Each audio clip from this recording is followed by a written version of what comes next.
right, guys, welcome to SC and Scrappy for this week. And this week's going to be a little unusual because we're doing Super 32 a little ahead of time. We're dropping it actually probably a week ahead of time because next week, you and I are going to do something. Yeah, we got something pretty cool going on this weekend. The Cooler, Alpharetta, Georgia. I don't know about you. I've never been on a live microphone in front of an audience before, like in person. So this is my first time getting to dabble in this, and I'm excited. We have a live show, ladies and gentlemen. If you haven't seen, we've been posting about it. But this weekend, as I just said, at the Cooler in Alpharetta, we will be talking about the 25 greatest teams in Georgia's history, which should be a fun discussion that won't be in any way controversial, of course. Right. So to avoid the controversy, we're going to break out some cards. And just to kind of give you an idea, we're going to engage the audience a little bit in this process we went through of trying to come up with the 25 best teams, which you and I have had some conversations back and forth and kind of prep for this. And it hasn't been easy. It's not an easy thing to decide on which is the best team. So to try to put into words what I'm going through right now, I've made 3 separate lists, depending on the criteria. Just for reference, ladies and gentlemen, like we're putting extensive research into this to the point where I'm looking up like regular season tournament brackets as far back as I can find them on. I'm going to the Wayback Machine for brackets, ladies and gentlemen. That's how deep this is going. I'm very excited for this. It's going to be a lot of fun. For me, it's really, and the big thing about it is only 1 entry per team. So you'll only see 1 Camden, 1 Collins Hill, Commerce, etc. So that's where it really gets interesting is when you get down to that, like, 12 and below, because it really starts getting finicky of like who they wrestled again. We'll talk about it when we get there. I don't want to go too deep. Well, you know, I kind of want to reach out to Coach Wilder and ask him if you were to pick what he thinks is his best Camden team. Yeah, that's the other thing. What would it be? Who would it be? There's a couple of them where it's like, do you go with the teams that scored the most points at state, or do you go with the teams that you could argue had the best kids on it? Because I can make a claim about my Collins Hill team being better than some of the ones that won state titles. And I'd be right, by the way. But we didn't win a state. Yes. Yes. There's some of those Collins Hill teams that won state titles that don't want to see 2020 in a dual meet. I'm sorry. You just don't. All right. So this coming weekend at the Cooler, you can still get your tickets if you're interested. I did a giveaway. We'll actually announce that in another day or two. Gonna give a few tickets away to a few people. It's going to be a lot of fun. We're going to talk about the top 25 teams. We're also going to do 8 questions about this coming season. And that was the second half. And it'll be interesting because we're going to actually take a question and Lucas is going to take one side of it. I'm going to take the other side of it. Whether we agree on that side or not, we're still going to debate it as if we're trying to win our part of the argument. One little funnier thing. If you've never met my mother, you'll get to ask her about how she dealt with me for all these years. Shot color and no, I'm just kidding. No. Look. Oh, what's her name? She has a title. I'm like, Lucas Developer. Lucas Developer. There you go. Yeah. All right. So, Lucas Producer. Excuse me, Lucas Producer. Excuse me. Yeah, that Lucas Wrangler might be. That's a good one. That might be better. You know, they have child wranglers for little kids on sets and stuff. Yeah, I'm with you.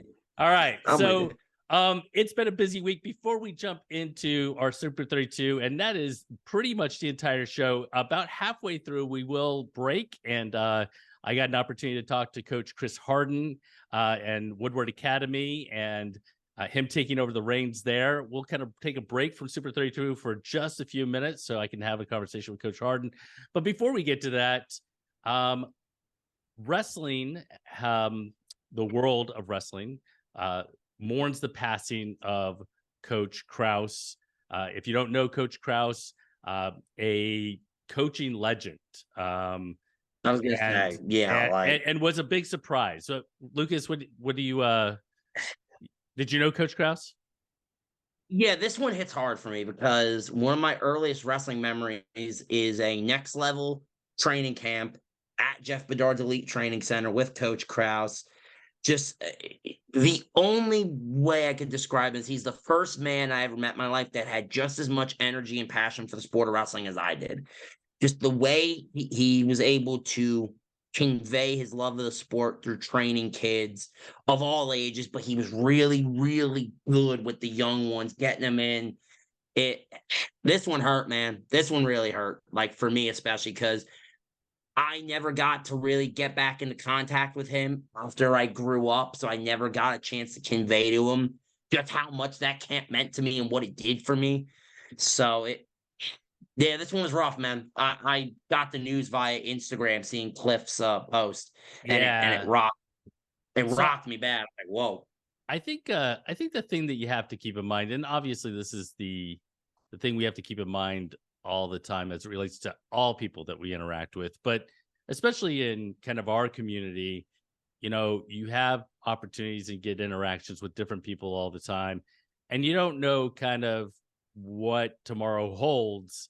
So I guess my advice would be to take away as much as you can from every single person within the community as you can. And Coach Kraus was certainly someone that was willing to talk and offer up as much as he had in his head.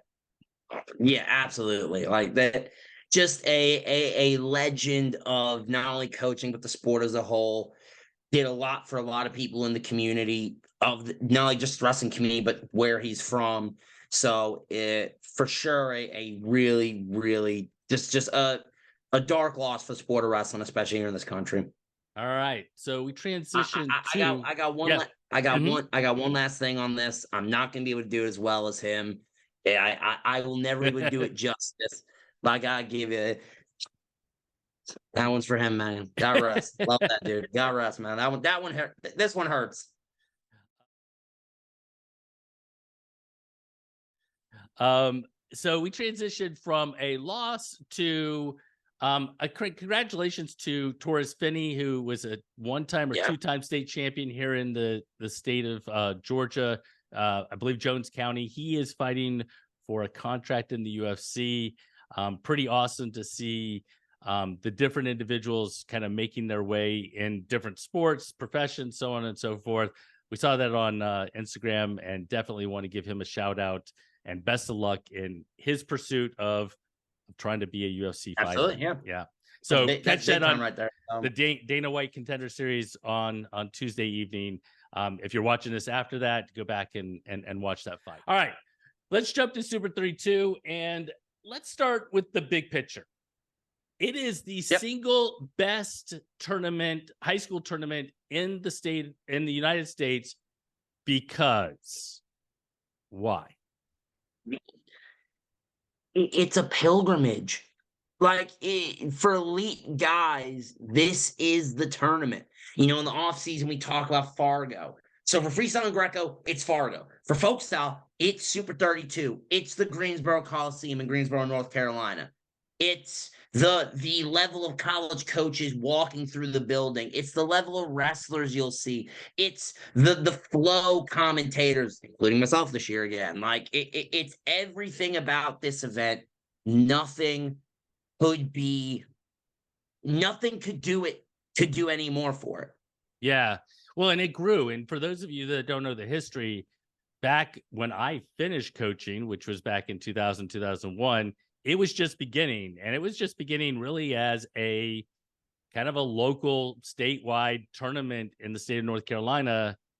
And at about 2010 or so, it blossomed into this thing as the premier preseason tournament before the high school season, brought in tons of really, really good athletes. And then I'll tell you, from 2010 to now, the last 13, 14 years, you look back and there are there are future NCAA finals matches happening at Super 32.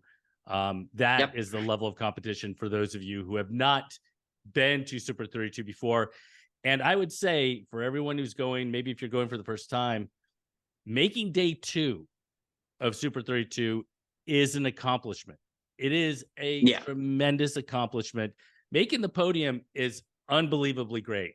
Making day 2, being able to compete in day 2 it means you have some really, really good matches to get there. Completely agree. Like, if you're able to make it a day 2, that's quarters and then the bloods after that, fair play to you. That's top 12 or whatever the math would be, or top 16, I think, depending on if the round before bloods actually compete. Yeah, I don't remember exactly. I think it's it might be the round of 12 that is opens day 2. Yeah, so that's top 12. That's top 12 in the bracket. Obviously, a big time move for a kid. So that's the big one for me. I think that's a good point to make. So after this drops, a few days after this drops, I will be posting a Super 32 kind of write-up of last year's seeds and how they did and that sort of thing.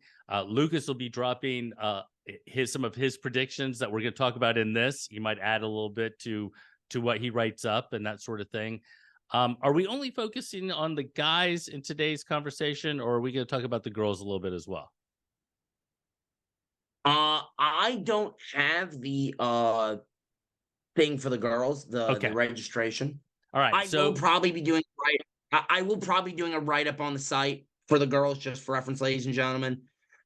Just it depends on timing. Obviously, we got stuff to do, not only for the blog, but it is something I do want to do to be sure that we get that done. So yeah, today we'll definitely get a write-up done for the girls, but today is going to focus solely on the guys and what we can expect to see. The pre-seeds have been dropped for the guys, and I think it's the state of Florida that has 16 pre-seeds, wrestlers that are pre-seeded. Yeah. Across the thing. Georgia has 12. Tennessee has 5. South Carolina has 3. North Carolina has 3, and Alabama has 2 here in the Southeast. I think Pennsylvania leads the way with 58 that are pre-seeded.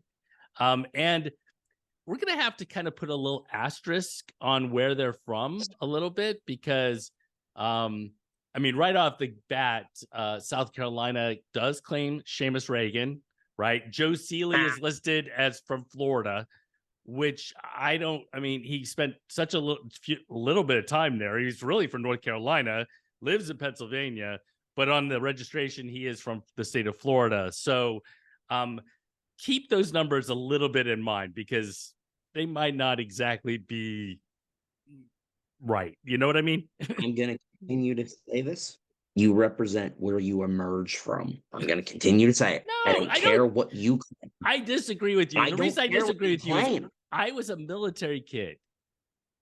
So I was born in Utah, but I only lived in Utah for like 4 months. The Marine Corps for all I care for military. I don't care. Then all right, fine. All right. USMC, that's your state. Done. No, Marines, right? Was that your family? Army. Oh, ARMY. Done. Done. You're too much. Freaking 11 Bravo. All right, moving on. All right, yeah, moving on. One thing that I want to say real quick, as I've been working on the seeds from last year, is Willie did a good job at seeding last year. It is hard to seed this tournament. And there are spots where, it's tough. There are some really, really, really good wrestlers who are unranked, who ends up knocking off ranked wrestlers. But for the most part, the seeding was done pretty well. Do you think it's easier to seed a tournament of this level caliber, or a one that's a much lower level caliber? Man, I don't know. I would say when it comes to being easier, probably a lower level event. Because the problem when you get to an event like this is there's just so many good kids. where like there are certain names that when I say what seed they are in my head, I'm like, that doesn't make sense. But I know it's probably correct. Like, it's just one of those things. Like, we'll get into it when we get into the weight classes specifically, but it's like, gosh, like it's tough. So I give Willie a lot of credit. Give him credit on Yeah, this one. no doubt, no doubt. All right, so should we start at the bottom at 106 and work our way up? What should we do? I'd say we start at 106. Okay, so at 106 pounds, your number one pre-seed is Joe Bachman from Pennsylvania. Gray Burnett is your number two seed from Ohio. We're not going to name all of them. I'm just going to give you the top two seeds to start. Seamus Reagan, you see there as the fourth seed from the state of South Carolina, which he was. That's actually for where he's from. So actually, he would go. Okay, I think. Yeah, so he lived in Tennessee for a while. He's now at Wyoming Sam, right? And then you've got Liam Davis, who's 15th from the state of Florida down there. Those are your only two from the Southeast. And I can still kind of feel like we could still claim Seamus because he wrestled Tennessee. Yeah. Kean Simon exists. 21st pre-seed Kean Simon. Oh, I'm sorry about that. Kean Simon, you're right. Shout Number out 21. Power. Shout out Bama Power. Absolutely. So absolutely. So I'm sorry about missing that one. Mm-hmm. Well, what I've done for all these weights is I've picked my winner, picked a dark horse that in some weights, it's not really a dark horse. It's kind of like a shaded horse that I'm just like, they're not predicted to win, but I think that they'll place higher than their seed. And then if there was no Southeasterners picked, I've highlighted a specific Southeastern guy. So my Southeastern highlight in this weight is Fargo finalist Kean Simon. Okay. Obviously had himself a real good off season. I think he's gonna continue that here at Super 32. My dark horse, again, this is a bit of a shaded horse more than anything, is Caleb Noble. The kid wrestled for Dynasty at Elite 8 out of Illinois. He's a monster. He's the 5 seed. I could see him being in the finals. I could see him making a run to the chip. But my actual pick is going to be Gray Burnett out of Ohio. Mm-hmm. I really like the kid. I've got to see him a couple of times. He's out of Perrysburg. I think he'll have a good high school season, but I'm going to pick him to win it all this week or next weekend in Greensboro. Yeah, I'm with you. So to give you some context of the weight class as a whole, 137 106 pounders registered to wrestle 106. And the other thing that we should also keep in mind is that just because somebody registered doesn't mean they can't change weights. So this could all fall apart, you know.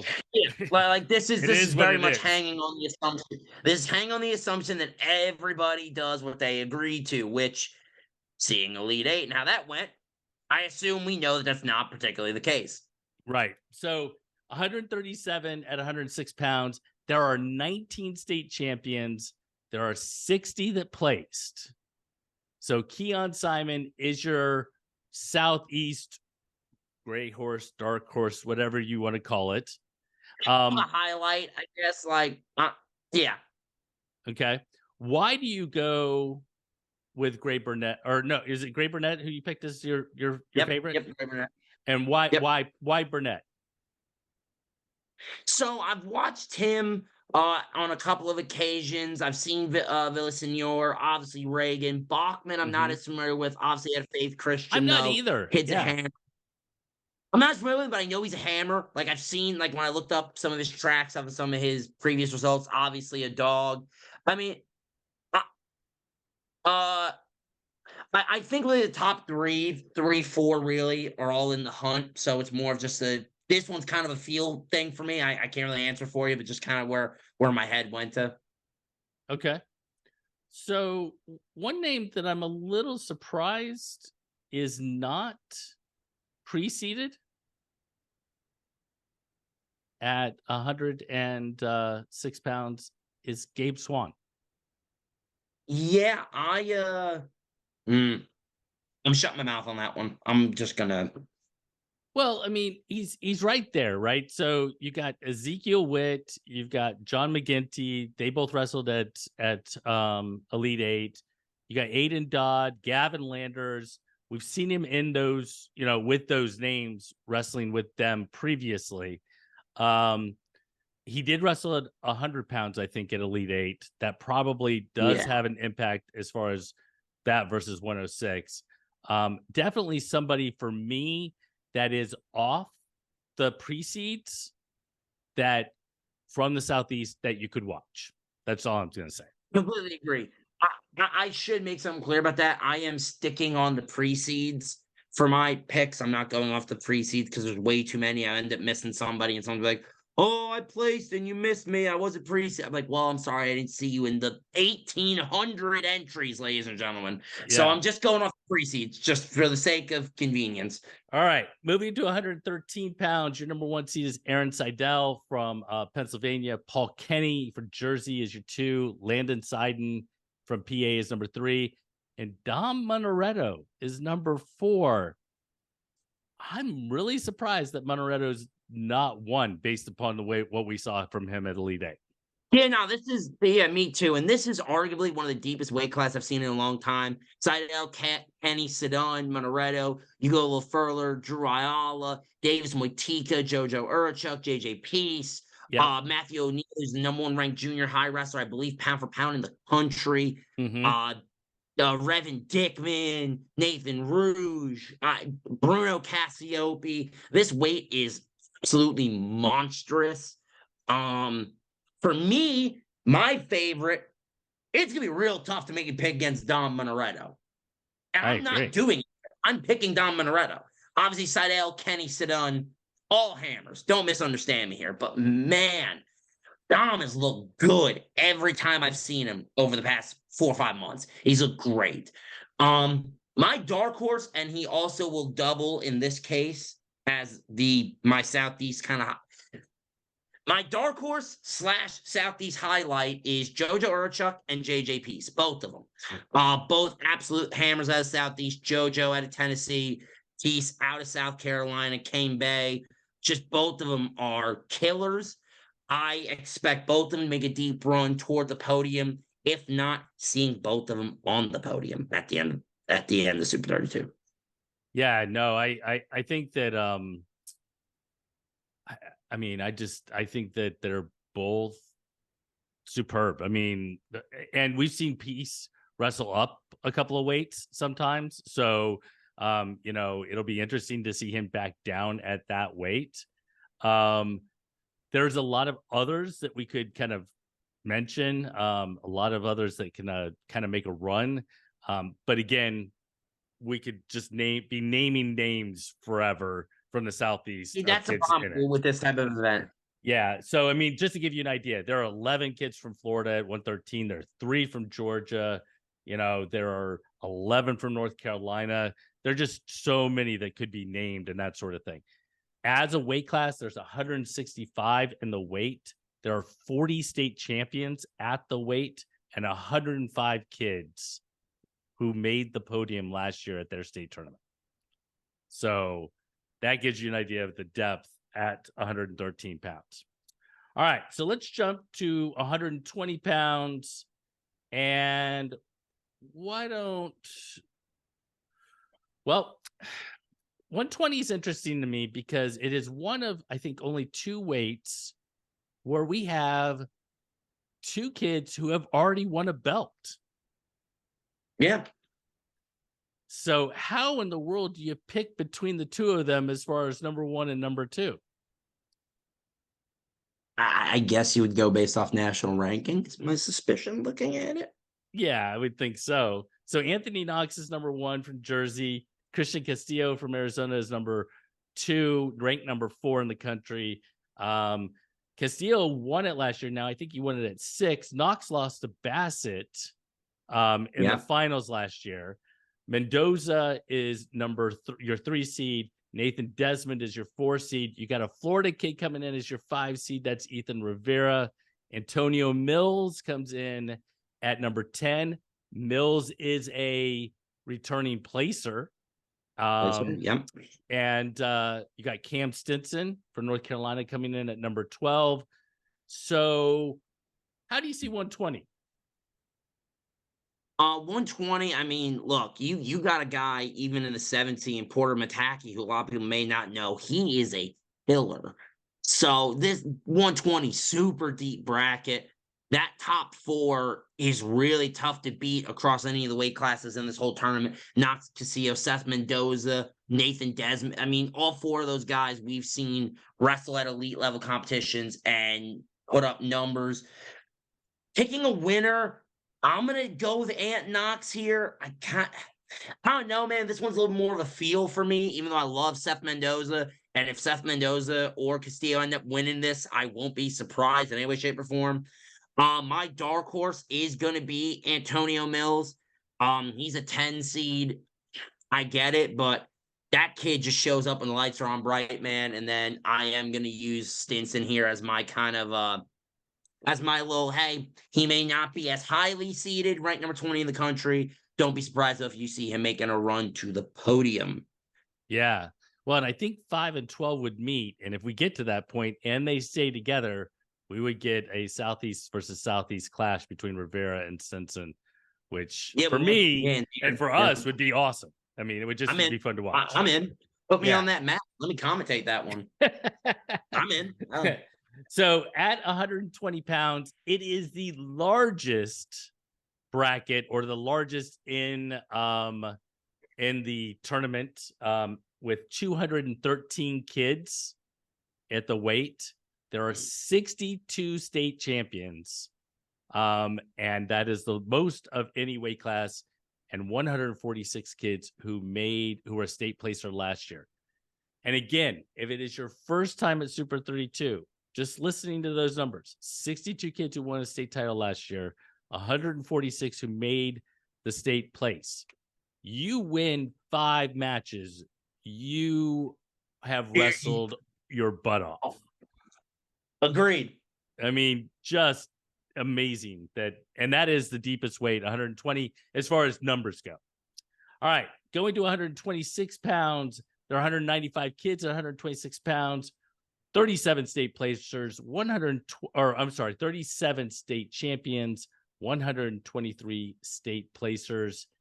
And at 126 pounds, he has yet to win a Super 32 belt. He comes in as the number 1 seed, and we just watched him at Elite 8. He was impressive in Fargo. He was impressive at Elite 8, and that's Jax Forrest, who's listed out of PA, did wrestle in North Carolina. 2 seed is JJ McComas. 3 is Jake Hockaday, who we also saw at Elite 8. Nick O'Neill, who we saw at Elite 8. Sebastian De Janeiro, who we saw at Elite 8. Aaron Cement. Notice a trend here, ladies and gentlemen. Jake Craps, who we saw at Elite 8, comes in as your 7. So, looking down the list, am I missing any other Southeast kids? I think that's it. It's just De Janeiro and Craps. If we go via Mason Dixon logic, Noah Ninninger, you're number 10 seed at Virginia, depending on, what you consider the South. But, man, again, a super, super good bracket. It gets real tricky picking this one, man, because I'm looking at matchups and a Muttarelli and Forrest quarterfinal. Traps will catch, again, assuming seeds hold. Traps catches McComas. Cement and Hockaday. That means you get O'Neill, De Janeiro. Man, this bracket's super good. I'm gonna go with Forrest here. I feel like this is his year. I feel like he's gonna finally get the belt. He's looked super, super impressive. My dark horse, out of Michigan, Jackson Blum. He's your 14 seed. I've seen that kid go everywhere. Him being a 14 seed, I get he's not nationally ranked. That is criminal, in my opinion. The kid's super tough. Detroit Catholic Central kid? DCC kid? I don't know if he's a DCC kid or not. I don't think he is. Lowell. Sorry, no, he's at a Lowell. He's at a Lowell. And then my Southeast spotlight, obviously I go with Jay Craps. I know that kid, but I'm not going to be a homer. I'm going to go with Sebastian De Janeiro. He's your 5 seed. Don't be surprised to see that kid in the finals. I've seen him wrestle matches out of his ears that he had no business being involved in and putting kids in real trouble. So don't be surprised if you see him go put something crazy up there. All right. So I am going to offer one more, and that is Aaron Cement from Pennsylvania, who I didn't know coming into Elite Eight. And I'll tell you what, You know him now. I do. And on top, he's a hammer. He was a beast. Agreed. No, he's super tough. Zinkin won, I think, at 130, the Grappler Fall Classic. Blum lost to Craps, I think, in the semis. Yeah, I think 2 up there. It was a close match, I think. It was a close match, 5-3 maybe, something like that. Yeah. So anyway, all right. So let's jump to 132 pounds. Your top seed is Ben Davino from Illinois. 2 is Kyler Larkin. 3, Bo Bassett. 4, Sergio Vega from Arizona. Looking down, new Virginia Tech Hokie commit Drew Gorman comes in as your 8 pre-seed. Jace Paradin is your 14 pre-seed. Christian Fretwell, who just had a really good Grappler Fall Classic, is your number 17 pre-seed. His bracket's ridiculous. Kason Rourke is your number 22 pre-seed. This is another weight class that is super good. And I forgot to mention, he is a Florida kid. He is listed on the thing as from Puerto Rico. And that is new freshman Yandro Soto, your number 9 seed. He's a freshman. Yep. I hate life. Yeah, this is probably in my top 3 favorite brackets of the tournament. And so for those who may not be as inclined, right? You go even looking down at the bottom of this list, you look at a guy like a Lucas Peters at Wisconsin, who a lot of you may not know. Wisconsin State Placer has wrestled some of these guys at the top. Like, I believe he had like a 2-point match with Vega, or it might have even been Larkin. I remember it was Arizona. Like, that's how good this 132-pound bracket is. And picking it, so I'm picking as my spotlight Christian Fretwell. I love that kid. I think he's going to do real well. My actual straight-up dark horse is Kason Rourke out of Tennessee. This is one of those where I've seen that kid wrestle a lot, and I'm like, he's just going to have one of these tournaments where he just blows up, and this very well could be his breakout performance. Picking a champion, man, it is tough for me to pick against Bo Bassett, especially Bo Bassett coming off a loss. I make the joke that it's kind of like fighting Mike Tyson straight out of prison. Like, Bo Bassett came up. I'm serious. Like, Bo Bassett, Super 32 last year, lost to Ant Knox in the finals, ripped every human that stood in his way to 2 years shreds. ago. One last year, yeah. That's what I'm saying. Lost 2 years ago. He comes back, goes scorched earth on every human in the building standing in the way, and then beats up on Ant Knox.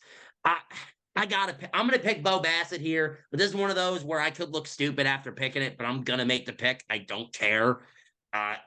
Man, he's so good, man. And he's so good at, like, what I think a lot of people understand about Bo Bassett is a lot of people think he's very one-track minded. He's so good at making adjustments. And that's what I think is the big difference with him, is when he takes a loss, they analyze the film so well. That whole crew out of Bishop McCormick is so good at that. Breaking down film. They never lose the same way twice. Notice that. None of them lose the same way twice, ever. Like, they lose a way, they clean it up. And then when they lose, it's not the same, you know what I mean? Mm-hmm. So I'm going to pick him here. I'm picking Bo Bassett. That kid is a monster. Who's your dark horse? Kason Rourke. I'm picking him as matchup dark horse. Okay. I could see it being his breakout performance, and I don't know why. It's just one of those where I'm looking at it, I'm like, I could see him having some good matches with some studs here, maybe making his way onto the podium. So 132 pounds has make me look like a genius. Make me look smart. 132 pounds, 181 kids at the weight, 37 state champs, 115 state placers, and 2 state champs that from the Southeast that I think, you could definitely make an argument for one of the 2 being seated, and that would be Jarvis Little, who I think just beat Kason Rourke at the Tennessee Who's number 1. Definitely you should be probably ranked. And then EJ Solis, who I just saw on Instagram taking a visit to Iowa, was not in the rankings as well. He's at 138, best friend. Oh, is he at 138? Yeah. Oh, you know what? That's why. Boy, I'm going to say it again. I'm only picking off the pre-seeds. I'm going to say that again because someone's not going to listen. Yeah. No, but I Well, agree with you. If and Little's that's in why that I'm bracket, probably making that mistake is because he's at 138. Yeah.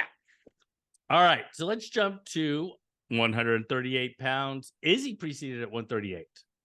Yeah, he is the 11 seed. All right. Well, there you go. That is why it was wrong. All right. Number 1 pre-seed Landon Robidoux, who wow. So I made the joke that in about early February, someone pissed in Vito Arujau's cornflakes. I don't know who pissed in Landon's cornflakes for Elite Eight, but somebody took a healthy whiz because he just came in mad at the world and beat the brakes off everyone. He did. He wrestled fantastic. Your 2 seed was another one in Elite Eight from Minnesota, Alex Braun. Paul Kelly was there. He's your 3 pre-seed. Omar Ayub is your 4 from Ohio. Cooper Hilton is, I'm sorry? Out of Ohio? Yeah. Why am I thinking he's a West kid? Why am I thinking he's from out West? Okay, I'm just stupid. Carry on. No, you're good. You're good. Cooper Hilton is your 5 pre-seed from Tennessee, was a placer last year. EJ Solis, number 11, from Florida. Deshaun Poe, number 12, who had a good super Elite Eight as well. He did. No, he did. He absolutely up did. At 145 pounds. Yep. So down to 38. One more there. Lou Stifler. Yeah, go ahead. I was gonna say all the way down at 24. So for reference, Fargo champion and Greco All-American, 24th pre-seed, ladies and gentlemen, at 138 pounds. Just to explain how good 138 is. My Southeast spotlight goes to Deshaun Poe. I like that kid a lot. I think he's got the sky's the limit for him. Had, like you said, a really good Elite Eight and has had a lot of really good performances. I think Super 32 will be nothing short of that. Dark horse, I don't care what nobody tells me. I'm picking Blue Stifler as my dark horse. You have a Fargo champion sitting there as a bracket buster waiting to happen at that 24 slot, and don't let him get hot. Like, don't let him start feeling himself midway through the tournament. Then everybody's in trouble. But my actual pick, Kelly and Braun and Ayub and obviously Hilton have wrestled really good recently, right? Especially at Elite Eight. I can't pick against Landon Robidoux. I just can't. I'm picking I can't pick against that kid. After the performance we saw at Elite Eight, no chance.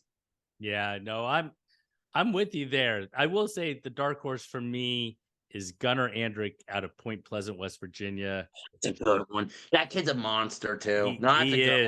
He is, and he won knockout last year. He just won Grappler Fall Classic.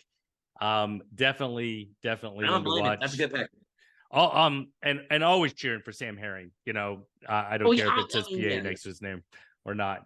138 pounds, 185 kids, 38 state champions, 114 state placers. You're going to notice that as we go up in weight, the number of wrestlers in the bracket falls. Simply probably because football season, we will not see. We won't see probably. I don't think Poe Hogan is there. Jacob Leedy. No. Well, at least from what I've been told, they don't do any more of the Saturday morning weigh-ins for football people. Oh, is that right? That's what I was told. That could be wrong, but that's what I was told. Is that they're no longer doing if you played football on Friday and you have proof. Yeah. Like, at least that's what I've been told. I haven't been. No Sawyer Bartelt. I mean, I don't know. Which would make sense. I mean, if it comes down to that, it makes sense. Yeah. Well, and it's hard to play. I mean, if you live anywhere more than a few hours away, it's going to be pretty tough to make it from Friday night game to there. If you got to catch a flight, you're probably not able to do it, like logistically speaking, unless you fly into Greensboro, which. Yeah, no. So All right. Jumping to 144. Gotta catch 7 connecting flights to fly into Greensboro, for God's sake. Not if you're doing it from Atlanta, though. You can fly direct to from Atlanta, you can fly directly to Timbuktu, I'm convinced. So, I mean, like, what are we talking about? Actually, you can. Yeah, I know you can. I flew directly to Fargo. I know. Like, you can No, fly I'm talking about literally Timbuktu. Of course. Okay, fine. Whatever. Moving on. All right. 144. 144. Why don't you read The off the best weight couple? in the tournament. The Go best ahead. weight in the tournament, Why in don't my you give us opinion. the breakdown. You start. Number 1 seed, ranked number 1 in all the land, Pearson Manville. You got Colin Rath. He's your 2 seed and your 2 ranked. So your top 6 in the country, Manville, Rath, Jackson Joy, Cameron Catrabone, August Hebler, and Gabriel Biasasu are all in this bracket. Then you go below, you got guys like Evan Ansky, Bo Hickman, Logan Paradise for my Southeastern folks, Kane Nakatorbarin. Like, okay, the only way I can explain this bracket to people, right? For my Southeasterners, Zeno Moore is your 21 pre-seed. Anderson Heap is at 19. Mel Miller is sitting at number 14. This bracket is monstrous, is the only word I could use for it. Drew McGortney out of Massachusetts, who won New England's, he's your 23 seed, just for reference. Yeah. This bracket's super tough for me to pick. Like, super, super tough.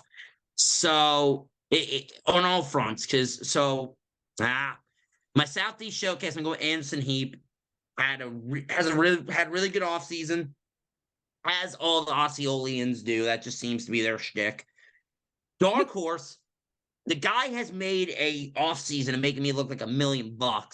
So I'm not picking against him here. Colquitt County's own Logan Paradise will be on the podium, and is going to be on the podium top 6. I'll say that now. I'll put my name on it, top 6.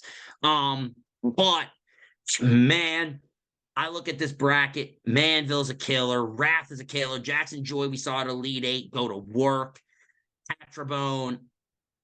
It's tough for me to pick against Pearson Manville, man. It's really tough. And I'm not going to pick against him. I'm picking Pearson Manville. That kid is just so good in all facets of the game, too. Like, there's not really a flaw in his game that, like, I could see outright and be like, oh, that's how you attack him. I don't really. It's wrong. He's a monster, and rightfully so. So that's my and his mom's from Alabama. So you know what? We'll call it a little bit of Southeast connection. I didn't know that, actually. Yeah. So my dark horse is actually Gavin Linsman from Missouri. That's a really good dark horse. Super strong. Hard to believe, like you said before, 10 as a pre-seed. I mean, that's just kind of crazy. That's why I'm saying that 144, in my opinion, is, assuming weights hold, right? Assuming nobody moves up, right? Assuming everything holds, 144 is my best bracket of the tournament. 140 kids, 29 state champions, 85 state placers. But even beyond the numbers themselves, we are talking just like, I mean, we're going by Willie's rankings here of the top 6. Flows are no different. Like, I mean, you're talking about like 9 of the top 10 kids, 21 of the top 25 kids in the weight class. So nobody's skipping 144. That is definitely a weight to watch. All right. Absolutely. So we're going to take a little bit of a break from the Super 32 because we're now at the halfway point. Before I jump to Coach Chris Hardin and Woodward Academy in my interview with him, and I think you've already said it, but 144 is the toughest weight class from 6 to 44? In the entire tournament. In the entire tournament, regardless. Yeah, I'm picking it the entire tournament. All right. So my conversation with Coach Hardin next, and we'll come back and discuss the heavy guys or the middleweights and the heavy guys at Super 32. Yeah. All right, guys, I am here today with brand new coach, Woodward Academy, Chris Hardin. Coach Hardin, how are things? I don't know, a little bit north of me. They're going great. It's not a new school, so it's been a pretty easy transition for me, but everything's going well. Just getting back into the swing of being in the high school program and not even have to get to know the kids because I already knew the kids. So the transition's been nice, but everything's going really, really well. The positive attitudes from everybody, parents, kids, the school, faculty, all that. It's been great. They've been very supportive. So everything's going fantastic. Yeah, I was gonna ask you about that, because even though you are the new coach at Woodward Academy, this isn't unfamiliar territory. I mean, you, like you said before, you know the kids. Many of the kids you probably taught in middle school, coached in middle school. You have a relationship with them. How much easier is it to take over the reins of a program when you have that kind of familiarity? I mean, I don't think you can put into words on how easy it is in the transition. I say easy, on how much more efficient and how productive it is in the transition. Because I almost to a kid on the team, I've seen them. I've either taught them in class or coached them in the middle school or interacted with them in the upper school through just my involvement with wrestling as a sport with Woodward Academy. So it's been such an awesome transition to know that. And I've been at programs where I've had to take over before as the new guy. Right. And in retrospect, it's considerably more difficult, as you can imagine, to come in as the complete stranger and try and get to know all the wrestlers and the parents and the faculty. But I don't have to do that at Woodward. And it's really, really made it possible for me to focus on the program itself and not nearly as much as the relationships, because I was able to have relationships with a lot of those are part of the program already. So it's been great. Yeah. So, I think we can't kind of overstate Woodward's got quite a tradition. Last year, a lot of success over the last several years on the mat. But even back before that, I mean, traditionally Woodward Academy has had a super strong program.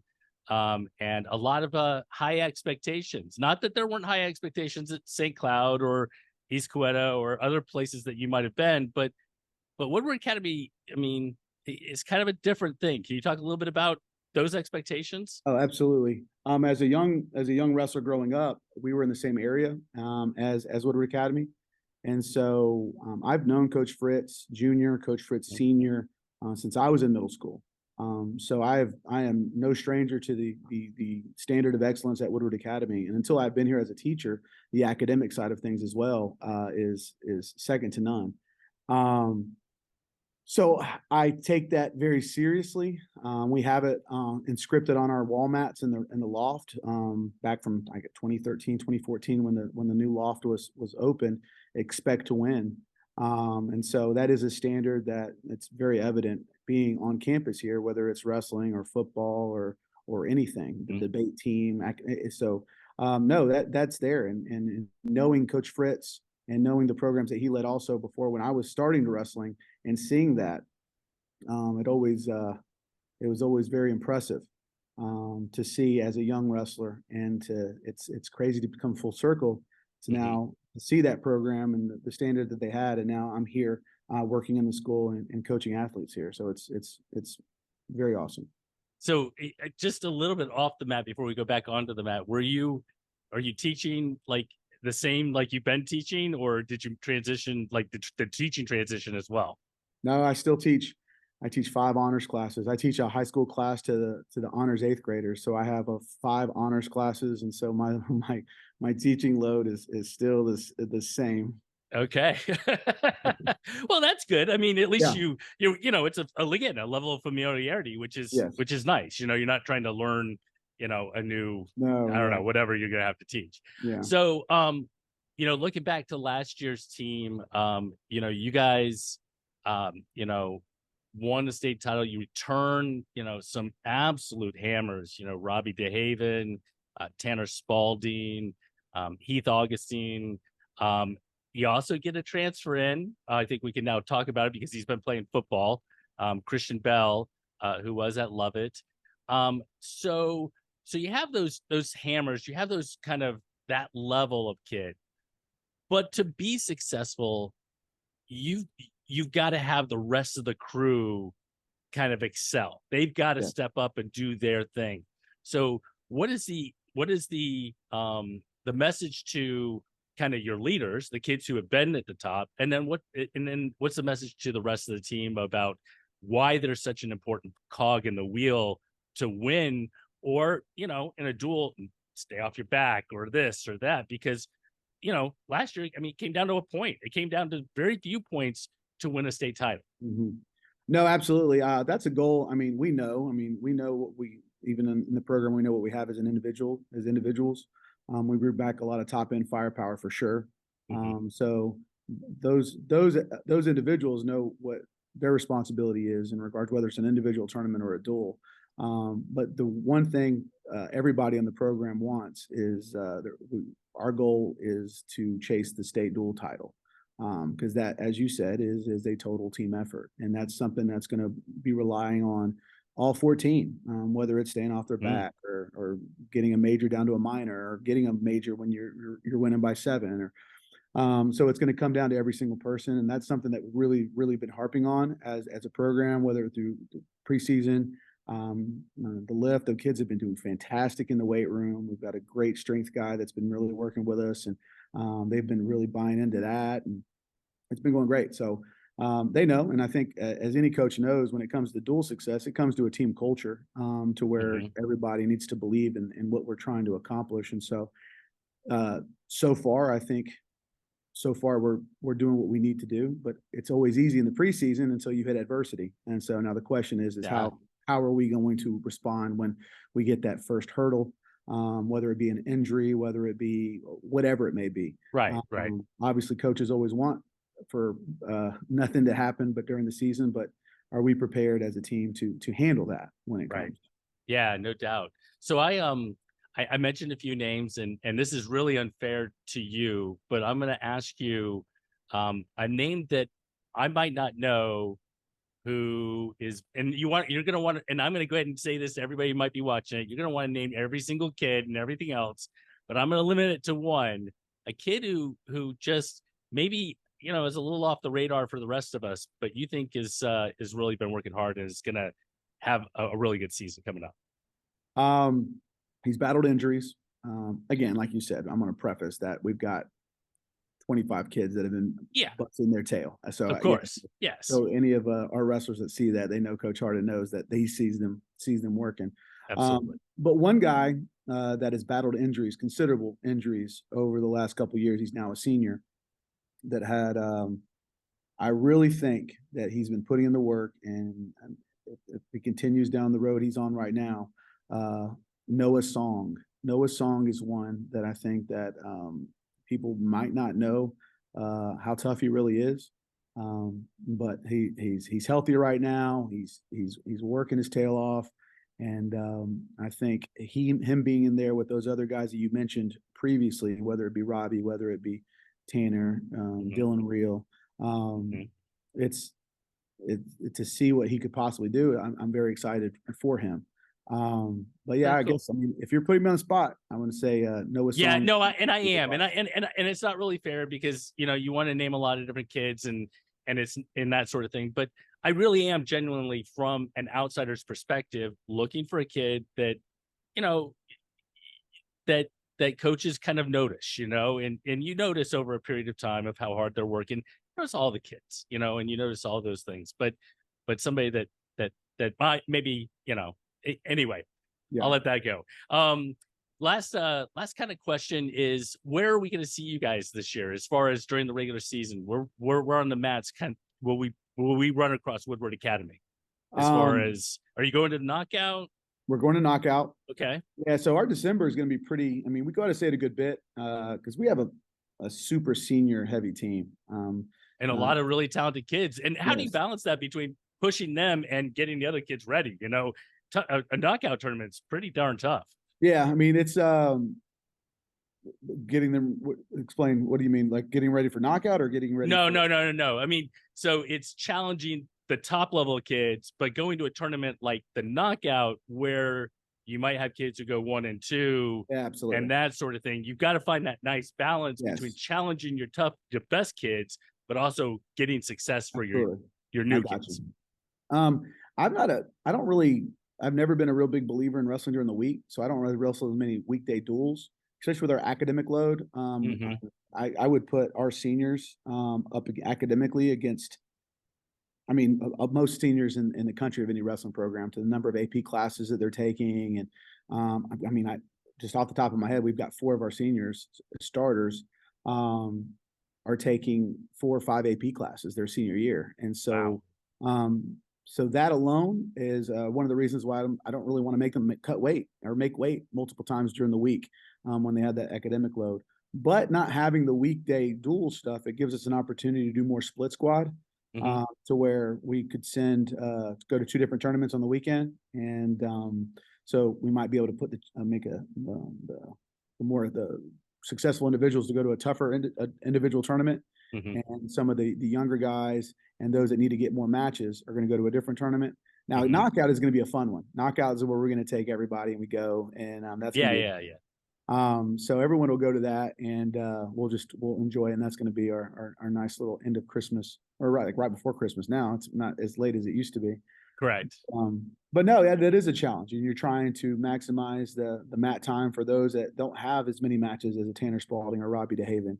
Right. And so you're trying to get them as many matches as possible, because you're trying to get them to be as successful as possible when it counts at the postseason. But at the same time, you're trying to challenge those guys. Yeah. All right. So last question is what is the expectation as far as not like winning a title or anything else, but me sitting in the stands watching Woodward Academy this year? What am I going to see from the kids? You're going to see. That's a good question. The one thing I always like to prioritize is family. The one thing we always do is we break down with family. I know it's kind of cliche that for wrestling, especially, to do that, because we're already so close knit as a community and as a sport. But that's one thing that I really, really try and pride myself on as a leader, is that togetherness, that community, and that relationships. And so I think that my hope is, when you see us in the stand, is that regardless if it's a returning state champ or a first-year freshman, you see a kid with a circle W on his chest cheering on his teammates. That's right, great shirt. Cheering on his teammates and believing in each other. Because to be honest with you, they know, and we've been telling them that it's going to be very difficult for us to win a state dual title if we're not all in this together. So that's my hope, is that when you see us in the stands, is that you see a team that is together, pulling for each other, believing in each other, well-conditioned and hard-nosed. So that's, I love it. I hope. I love it, Coach. Well, I want to wish you, first, congratulations on taking the job, and second, best of luck this coming year. 6A is always just a ton of fun to watch. Yes. And you know what? Now we get to add Coach Hardin's mix, Woodward Academy crew to that mix. So I appreciate it. Thank you very much. Thank you. All right, Lucas, looking above to the 150, 157, even though our brackets get smaller up here, the quality of wrestling is still superb. And you wrestled in these weights at Super 32. 160 was my senior year where I wrestled at Super 32. My bracket was 90 kids. Yeah, just about. And it was like, I wrestled Cal Valencia in the quarters. He in the sems caught John Martin Best, who is at West Virginia. And then he beat Thane Lawrence in the final. Pretty handily, actually, which is why I'm so mad that I lost to Cal. By the way, Cal, you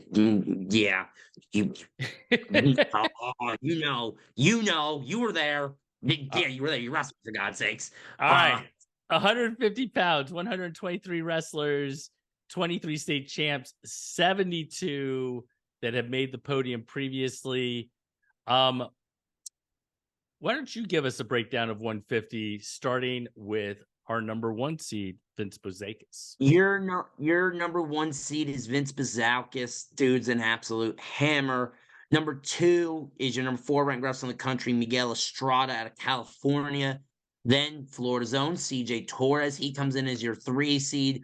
4 seed, Cody Rutledge out of Oklahoma. Then for your Southeastern flavor, your 9 and your 10 seeds are both Southeasterners. Gianni Maldonado, Lake Gibson out of Florida, and Hunter Sturgill out of Tennessee. A little bit further down the way, you look at Lorenzo Alston out of North Carolina, and Victor Soto representing Puerto Rico as well. Right. Just like his brother, Yandro. Absolutely. So, how motivated do you think Vince Bezekas is? And for a couple of reasons. Number one, I think he came in last year probably as a favorite and didn't end up taking the belt. And then last weekend or 2 weekends ago, he's in the was he in the finals against Casper Stewart and got thrown to his back and pinned? Yeah, got caught. Yeah. Yeah, I wouldn't want to catch Vince Bezekas round one. I wouldn't want to be the guy that draws him. I just wouldn't. Right. He's like, yeah, man. I hate picking all these one seeds, but I'm not picking anyone against Vince Bezekas. I'm sorry, I'm not. I'm just not doing it. All right. Dark horse. My dark horse is gonna be Gianni Maldonado. I like that kid a lot, and dude went to Elite Eight on short notice and battled. And speaking of Elite Eight, look all the way down at number 17, kind of a Southeastern spotlight here. Lorenzo Alston wrestled on a championship-winning Dynasty team, and that dude wrestled hard against some of these cats that were, top 5, top 10 in the country, battled his tail off. Don't be surprised to see that kid on day 2. Don't be surprised. But and just a sophomore this year. Oh my God. Yeah, he's gonna be a problem for years to come. He's gonna be a problem. Yeah, definitely. He's I think if you look down the state of North Carolina, and I hate to say who's the best kid and so on and so forth, Cam Stinson is probably the best kid in the state of North Carolina at the moment. I'm not sure who the junior class or junior group is the best, but I'll tell you right now, the rising sophomores in the state of North Carolina, Lorenzo Alston is definitely a name that you want to keep an eye on. Agreed. All right, so let's jump to 157 pounds, where our number 1 seed is from the state of Florida. No, I'm just kind of, at least on registration from the state of Florida. I have no clue how that works. I don't get it. Joe Seeley. I'll tell you what, 57 is superb. You got Ladarian Lockett from Oklahoma, year 2. Did Ladarian took home the belt last year, right? Did he take home the belt? You keep talking. Oh, you'll look it up? All right. Yes, he did. He did. Yeah, I thought he did. Connor Herrera 152 is your 3 seed. Corey Thomas is your 4 seed. Looking further down, you got Chris Mance, who has gone everywhere and wrestled everyone. Comes in as your 18 seed. And I think he's the only one from the Southeast, really from the Southeast, in the top 28.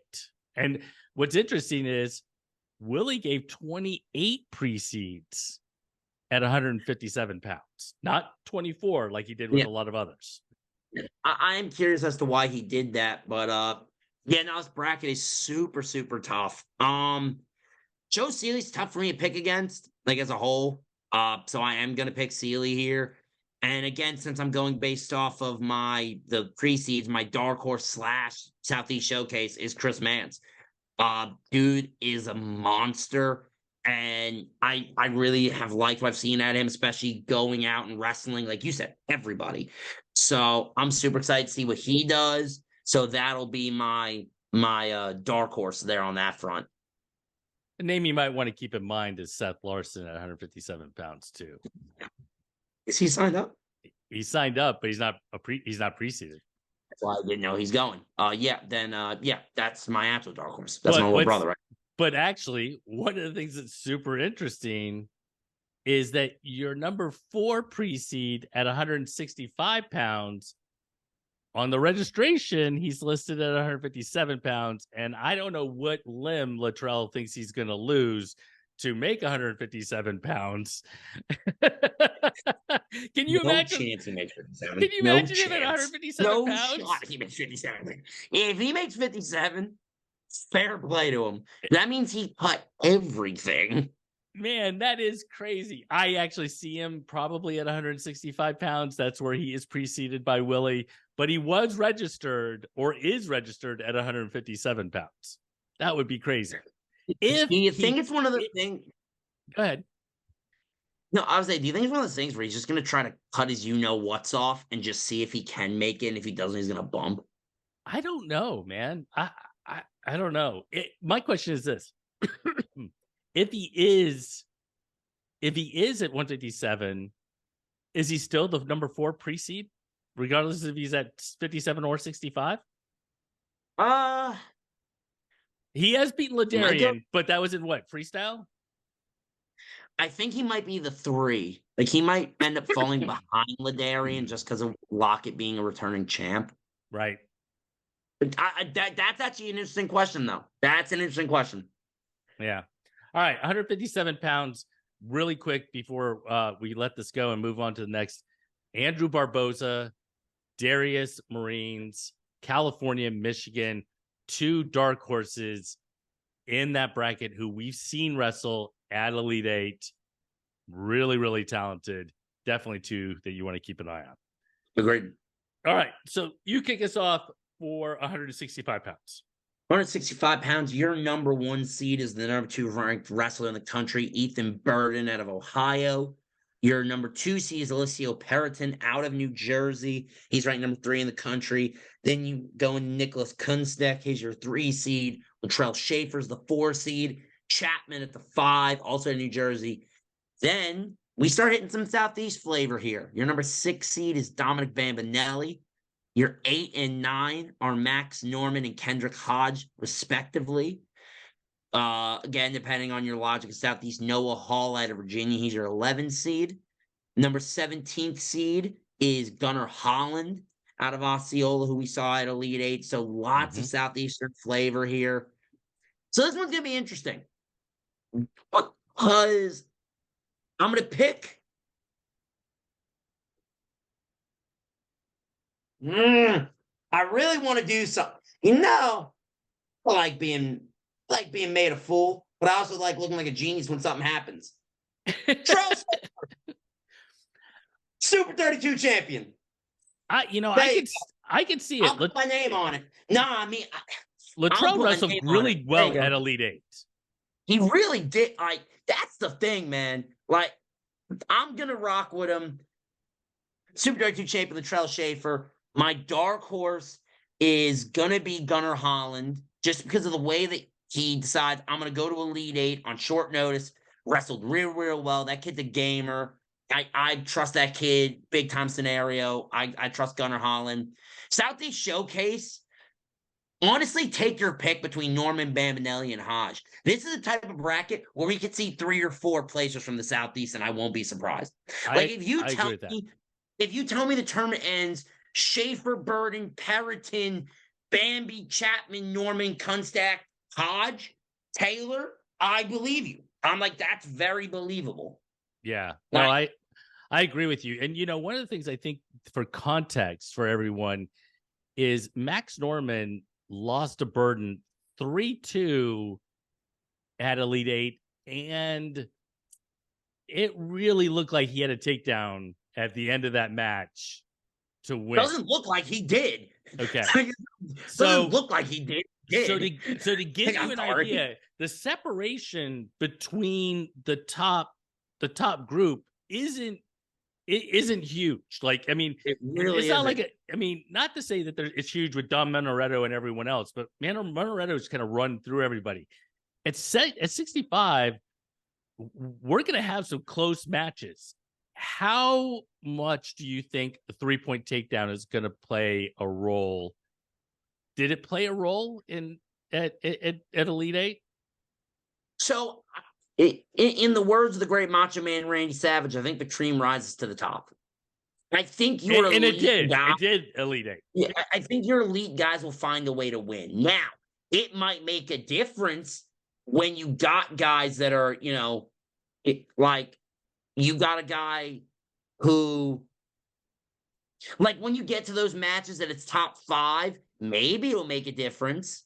Maybe, but honestly with you, I don't necessarily think it makes all that much. I think it just changes the way you have to look at certain scores. Like, if you see a match that's perfect example. Hodge and Norman wrestled at Grappler, Fall Classic, right? 10-2 was, or 9-2 was the score. Outside looking in. No, because I went on track because we talked about it on the show. 9-2 was the score. I'm thinking Norman took care of business, dominated it. You go on track, it was 3 takedowns and 2 escapes. If 6-2 in the old score, to 9-2 is a big difference. So I think we have to kind of look at the way we look at certain score lines and understand that takedowns will change the way the scores look, if that makes any sense. Yeah. Or if I'm just speaking gibberish, tell me. No, well, I mean, most of the time you are, but Watch yeah. Let's move up to 175 pounds. And man, is it Louis Sirico? Is that how you say it? Not trying it. You got it. All right. Is your pre-seed number one from Jersey, Cole Lindemeyer from Minnesota. Boy, you know what? If there's names that are associated with different places, Sirico or whatever from Jersey and Han Lindemeyer from Minnesota. Yeah. Boy, it just really looks like they should be from those places. Later down the line, you got Waters in Pennsylvania. Bryce Burkett from Minnesota. Tyler Sequoia comes in as your pre-seed number 8. And you've got Connor McCloskey as your pre-seed number 13.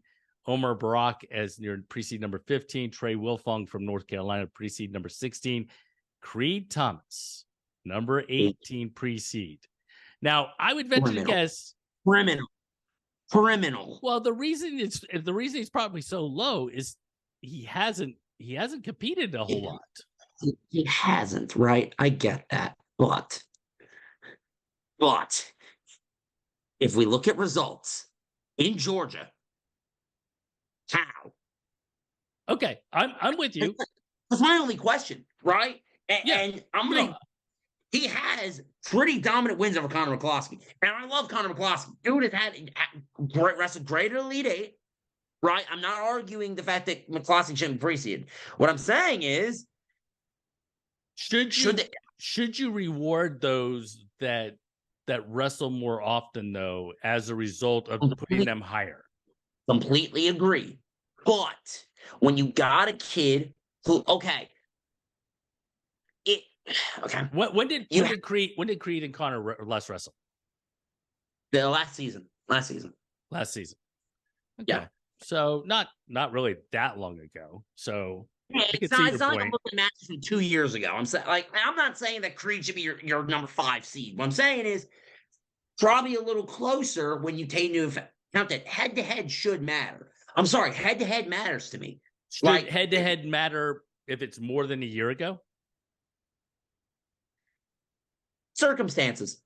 I'll go start context. Context is necessary. But like in a situation like that where it was I think he had 2 dominant wins in the same season less than a year ago.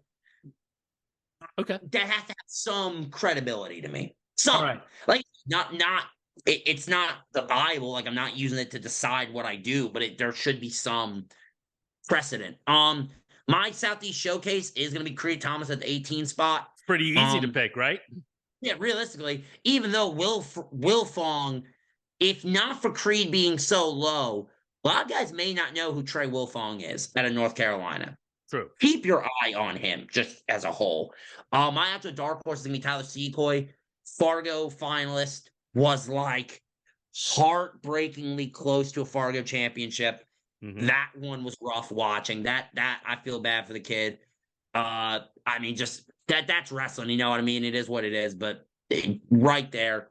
But my favorite is going to be Han Lindemeyer. Got to watch that kid at Elite 8 a couple of times and commentate him. Dude is an absolute hammer. Yeah, that's, and I'm going to throw Angelo Posada out there. He's 9 feet tall. So he just creates a matchup problem for a lot of guys as well. I hate picking so many guys, but Preston Marshall show out of Rhode Island, I believe was a Fargo finalist. If not, I know an All-American because he was the one that was wearing the Rhode Island singlet that I tried to buy off of. But yeah, so those are my picks there. I tried to buy it off him. He wouldn't do it. I was mad. As we jump to 190 pounds, we have 80 in the bracket. We still have 16 state champions, 47 state placers. And I will say at the top of the list at 190 pounds, we have hammers. I mean, we watched, I mean, Aiden Sinclair from Wisconsin is your 1 seed. Rune Lawrence, who was your number 1 seed last year, I don't think he won last year. No, I don't. PA is your 2 seed. Harvey Luddington had an Elite 8. That is your 3 seed. I believe he was my most outstanding wrestler, if I'm not mistaken. He was super impressive. Number 4, Tucker Hogan from Pennsylvania is your 4 pre-seed. You got let's see, do we have Case and Howell from South Carolina, and Brock Hacker comes in at number 20 from Georgia. Those are your only 2 pre-seeded from the Southeast. Yeah. So for me, first off, I have 2 showcases here in the Southeast, and that's Hal and Hacker. Both of them, I feel like, are just that one tournament away from a breakout. Man, Hacker coming into Elite 8, wrestled super tough. We talked about him. Payson Howell, obviously, he's had himself a real good offseason. My dark horse, quick shout out, Ziola. Coach Ziola, obviously head coach of Dynasty. His son Cade's in the bracket. Kid wrestled Ludington real tough, but Harvey Ludington's a monster. And he is. I'm looking at Harvey Ludington, and I want to pick Aiden Sinclair super badly because my mind tells me Aiden Sinclair. But you know what? I don't listen to my mind that much anyways. I much more go off my gut most of the time anyways. I'm picking Harvey Ludington. That kid's an animal. I'm like 90% sure he was my Elite 8 most outstanding wrestler. Like every facet of that entire event, he dominated. And I'm going to go with him. That's just gut here. All right. So I'm going to give you a dark horse from a kind of Southeast state, and that is Lane Kaiser from Kentucky. We saw him down at the Knockout, I think. And he's definitely someone you might want to keep an eye on. By the way, real quick, yes, Ludington was my most outstanding wrestler. Scored 17 points in 93 match points, 2 falls, 3 tacks. Yeah. Pretty solid weekend for him. Pretty solid. All right. Going to 215, your number 1 pre-seed is a returning belt wearer, Jude Correa from New Hampshire. 2, Drayshawn Ross from Iowa. 3, Michael Mako from the state of Florida. Dylan Bechtold is number 4 from the state of Pennsylvania. Further down, Alex Smith, who had a good Elite 8 from the state of Florida, comes in as your 9 pre-seed. And that is the only pre-seeds from the Southeast. 2 Florida kids, Mako and Smith. Yep. So this one's real weird for me because my Southeast showcase is Michael Mako. And it's weird saying that because he's in no way, shape, or form a dark horse by any means. He's your number 3 seed, for God's sakes. Right. Double Fargo champion. Dude is a killer. My actual dark horse is Aiden Schlett out of New Jersey. Seen that kid a couple of times at Elite 8 Super 32. Kid's an absolute animal. 20 seconds. Is he a? Yep, St. Joseph's Regional. That's what I thought. I didn't want to speak out my neck. And I'm looking at Jude Carrera, excuse me. Give me Drayshawn Ross, man. That's a weird one, I know, but I've seen, and every time I've watched Drayshawn Ross wrestle, he just looks better. And same thing for Carrera, but I'm gonna go with Ross to take home the belt this weekend. Bold call, I know. All right. So at 195 pounds, was the kid who wrestled for Powa Anthony Harris from New Jersey? I do believe so. I could be mistaken. I did the same thing. If that is Anthony Harris from New Jersey, he was awesome. If that's him and you're in that bracket, run and hide. Like, that kid looks really, really good at Elite 8. He did. He wrestled super, super well. I wonder if it's one of those things where he just can't make 190.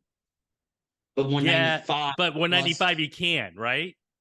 But it was 195 plus something. Like, I want to say it was like 198. Didn't they get plus 3? It was plus 3, yeah. So, honestly, that seems really likely, actually, that it's that kid. All right. So 285 pounds. Your number 1 pre-seed is Nick Sahakian from California. Number 2, Spencer Lazoga from Louisiana. 3, Parker Farrell from Virginia. Daniel Herrera, number 4. We saw so many of them at Farrell, Herrera, Delgado, we saw. Well, Delgado wasn't there, but we saw Lenasoga, Wasn't that? Pharrell. Oh no, he was at the last Elite Eight, wasn't he? Yeah, Ephanadian we saw. The Fedian, yeah. Yeah, Ephanadian. So talk to me a little bit about 285s. There are no Southeast kids Yeah. in the So pre-seeds, kinda, but there are only 10 pre-seeds. Yeah, so they kind of had to look off the pre-seeds for this one. My Southeast showcase is going to be Willie Cox out of Wetumpka, Alabama.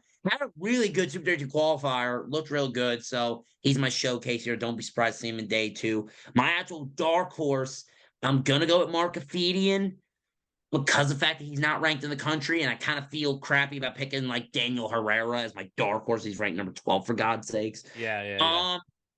My pick for this one, I'm gonna go a little off the board here. Give me Parker Farrell to win it all. I'm gonna pick him. He looked super, super good at Elite Eight, in my opinion. Looked real, real good. So I'm gonna pick him to win this one. I'm gonna go with the Cajun or go with the Louisiana kid, Spencer Lenasoga. Who I believe beat Parker Farrell, right? Didn't he beat Parker Farrell at Elite Eight? I believe he did as well. Yep. Yeah. I do believe he did. But he also had a couple losses as well at Elite Eight. So that kind of... Heavyweight was a weird weight at Elite Eight. Heavyweight was weird. Like, there were, like, even if I think the guy I picked, I think all of them had losses at Elite Eight. Like, all the heavyweights. I don't think there was Herrera had a loss, and then he actually had a really good win, too. So...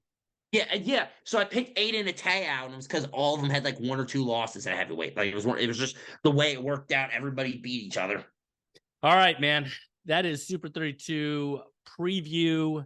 We will drop a write-up on all of these different things. There is so many things.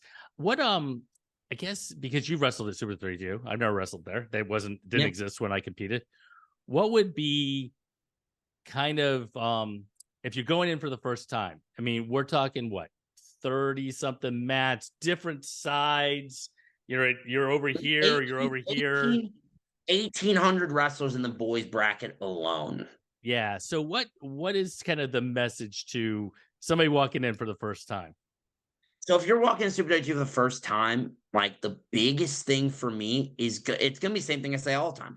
Go have fun. Like, you gotta understand that this type of an event doesn't come around every year for everybody. I mean, I only did it once or twice. Obviously, in college now, the events are different, but it's the same type of thing where you never know the last time you're going to get to go to an event like this. With the magnitude of Super 32, the opportunity to etch your name in history forever and win a belt. I mean, you want to talk about building a legacy, making history, being a name. You win Super 32, you are a brand name. There is no discussion about it. There is no, oh, well, weak brat. No, if you win Super 32, if you place at Super 32, you are a brand name. Every college in the country is then going to be like, okay, who's this kid? And then, we see it year in and year out. A guy comes in. He may not even be pre-seeded.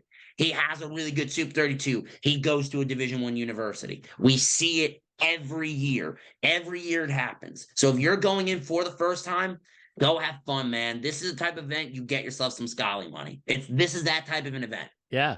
Well, and the one thing I would say is, in addition to having fun, is be aware. I mean, match 1, there are no warm-up matches. Like, you come in to wrestle match 1 and go. Drishawn Ross, who Lucas picked as his favorite this year, lost in round 1 last year. It happens. It happens every year. The top 3, top 4 seeds go down in round 1. Make sure that you are ready to go, and yeah, go have fun. All right, man. I completely agree. I will see you on Sunday. Yes, we will. For our live show. And we will we'll drop this. We'll drop the live show next week. It'll be after we've actually done the show itself. And then I'll see you in Greensboro. Yeah, I'll be there at least on Sunday and maybe there Saturday, depending on time and whatnot. All right, guys. Best of luck if you're competing. Enjoy it. If you're not, watch it and look for all our articles and everything else. All right. Peace.